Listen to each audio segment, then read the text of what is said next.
হাম রোগ হলে 7টি তুলসী পাতা ও সূরা ফাতিহা দিয়ে বন্ধ করুন।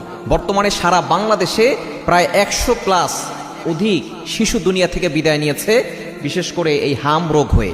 এটা কিন্তু আমরা অনেকেই জানি এর লক্ষণগুলো কী কী আছে। জ্বর হওয়া, এরপরে লাল রেশ উঠা, চোখ লাল হয়ে যাওয়া, ঠান্ডা হওয়া, কাশি হওয়া, এগুলোর লক্ষণ হচ্ছে হাম রোগ হওয়ার লক্ষণ।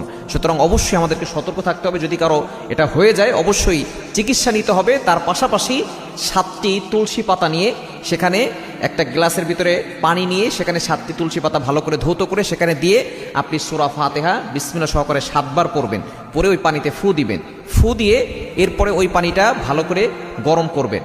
গরম করার পরে যেই তুলসী পাতার রসটা সেখানে বের হবে, এরপর ওইটাকে ভালো করে ছেঁকে আপনি যখন একটু কুসুম গরম করে, একবারে বেশি গরম না, কুসুম গরম যখন হবে তখন আপনি আপনার বাচ্চাকে 7 দিন খাওয়াবেন।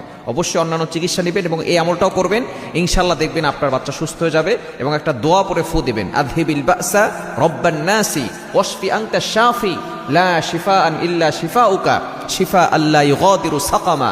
নবীজি সাল্লাল্লাহু আলাইহি ওয়াসাল্লাম জানিয়ে দিয়েছেন, যদি কারো অসুস্থতা হয় এবং সে যদি এই দোয়াটা পরে ফু দেয়, আল্লাহ পাক রব্বুল আলামিন তার সকল অসুস্থতা দূর হয়ে যাবে।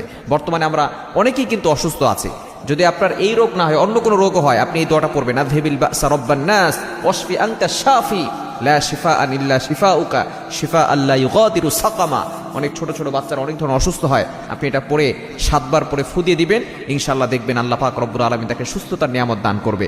সুতরাং আমরা অবশ্যই সতর্ক থাকব এবং যদি কারো হাম রোগ হয়ে যায় অবশ্যই আমরা চিকিৎসকের কাছে যাব এবং নিজেরাই আমরা জনবহুল থেকে দূরে সরে আসব এবং বাচ্চাকে 7টি তুলসী পাতা পানি দিয়ে সূরা ফাতিহা পরে ফু দিয়ে পানিটা খাওয়াবেন। ইনশাআল্লাহ সূরা ফাতিহার ভিতরে শিফা রয়েছে। আল্লাহ পাক রব্বুল আলামিন আপনার সন্তানকে শিফা